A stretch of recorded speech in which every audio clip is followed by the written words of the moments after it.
West bank பகுதியில் Israel அரசு எடுத்துள்ள புதிய முடிவுகள் மத்திய கிழக்கில் மீண்டும் கடும் பதற்றத்தை ஏற்படுத்தியுள்ளன. ஆக்கிரமிக்கப்பட்ட வெஸ்ட் பேங்கில் தனது அதிகாரங்களை மேலும் விரிவுபடுத்தும் வகையில் இஸ்ரேல் பாதுகாப்பு அமைச்சரவை பல கடுமையான நடவடிக்கைகளுக்கு ஒப்புதல் வழங்கியுள்ளது.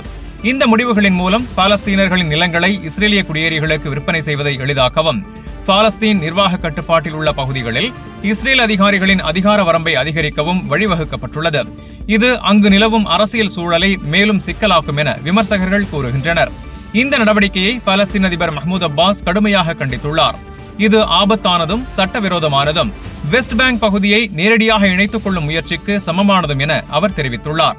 மேலும் இந்த விவகாரத்தில் அமெரிக்க அதிபர் டொனால்டு டிரம்ப் மற்றும் ஐநா பாதுகாப்பு கவுன்சில் உடனடியாக தலையிட வேண்டும் என்றும் அவர் கோரிக்கை விடுத்துள்ளார். ஜோர்டான் வெளியுறவு அமைச்சகமும் இந்த முடிவுக்கு எதிர்ப்பு தெரிவித்துள்ளது. இஸ்ரேல் தனது சட்டவிரோத ஆதிக்கத்தை திணிப்பதற்கான முயற்சி இது என்றும், வெஸ்ட் பேங்கில் குடியேற்றங்களை நிரந்தரமாக வேரூன்றச் செய்யும் நடவடிக்கை என்றும் ஜோர்டான் கண்டனம் தெரிவித்துள்ளது.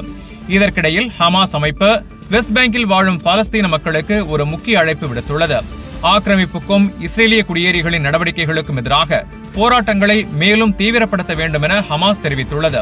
இந்த புதிய முடிவுகள் மத்திய கிழக்கில் அமைதி முயற்சிகளுக்கு பெரும் பின்னடைவை ஏற்படுத்தும் என சர்வதேச அரசியல் வல்லுநர்கள் எச்சரிக்கின்றனர்.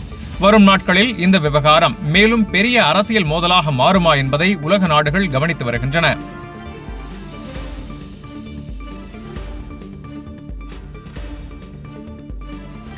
இந்த செய்தி உங்களுக்கு பயனுள்ளதா இருந்தா வீடியோவை லைக் பண்ணுங்க, உங்க கருத்தை கமெண்ட்ல பதிவு பண்ணுங்க. மேலும் வளைகுடா மற்றும் உலக செய்திகளை உடனுக்குடன் பெற கல்ஃப் 360 நியூஸின் தமிழ் சேனலை சப்ஸ்கிரைப் பண்ண மறந்துடாதீங்க.